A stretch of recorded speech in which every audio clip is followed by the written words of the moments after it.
첫 방송 제1회 제1화의 부제는 60일 권한대행입니다. 첫 방송에서 박무진 캐릭터와 시대 상황, 드라마 속 설정을 명확하게 표현하며 압축미를 보여줬는데 대통령 권한대행이 된 박무진이 앞으로 의식의 영역과 무의식의 영역에서 어떤 선택을 할지 궁금해집니다.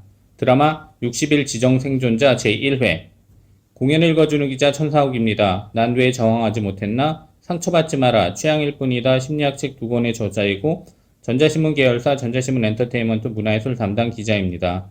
공연 읽어주는 기자 드라마 리뷰 44번째 시간은 유종선 연출, 김태희 극본, TVN 월화 드라마 60일 지정생존자 첫 방송 제1회 리뷰 프로이디안 슬립을 통해 지진이의 성격을 상징적으로 알려준다입니다. 지진희 배우가 박무진 역입니다. 리뷰 포인트 1. 첫 방송에서 박무진의 캐릭터와 시대 상황, 드라마 속 설정을 명확하게 표현한 압축미. 드라마 60일 지정생존자 제1회는 빠른 전개 속에서도 관객에게 개연성을 불어넣는 방법이 인상적이었습니다.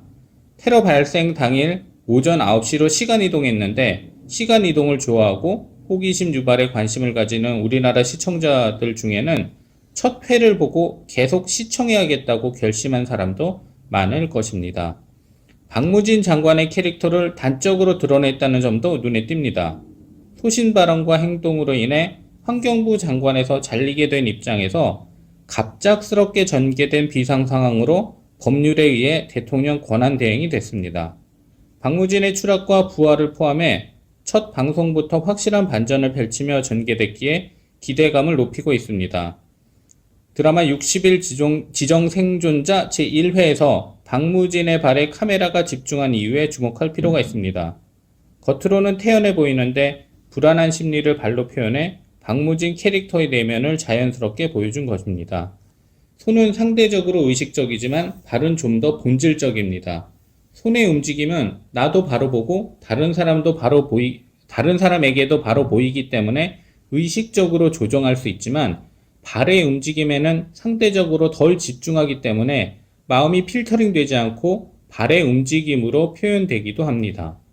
공황 장애가 있는 사람이 유체 이탈을 경험할 때 발을 땅에 대라고 조언한다는 점을 염두에 둘 필요가 있습니다. 발을 땅에 대면 현실 감각이 돌아오기 때문인데 상징적인 것 같은 행동에 생물학적 반응이 들어있는 것입니다. 동물적 신호에 심리적 해결책이 담겨 있을 수도 있다는 것을 놓치지 않아야 합니다.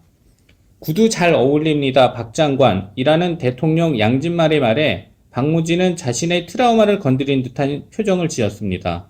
이는 결정적인 순간에 박무진이 어떤 선택을 할지를 알려주는 정서적인 암시일 수 있습니다. 김갑수 배우가 양진만 역입니다.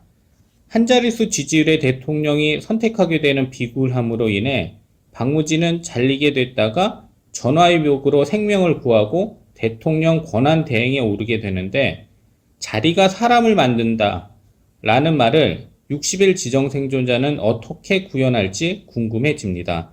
왜 정치판에만 들어가면 타락하게 되는지 박무진 또한 그렇게 될 건지 박무진은 그렇지 않은 판타지적 존재로 남을 것인지 지켜볼 필요가 있습니다. 리뷰 포인트 2. 지진희의 프로이디안 슬립. 프로이트의 말실수는 실수일 것 같은 실언 속에 은연중 속마음을 들켜버리는 것을 뜻합니다. 60일 지정생존자 제1회에서 박무진은 갑질하는 미국 협상단에 대해 실수 혹은 돌발 상황인 것처럼 통쾌하게 한 방 먹였습니다.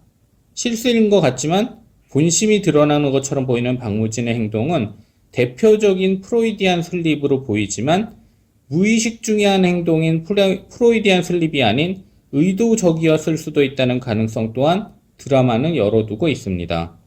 프로이디안 슬립은 박무진이 대통령 권한대행으로 행동하면서 실수인 것처럼 본심을 드러내는 행동을 더 할 수도 있다는 예상을 하게 만듭니다.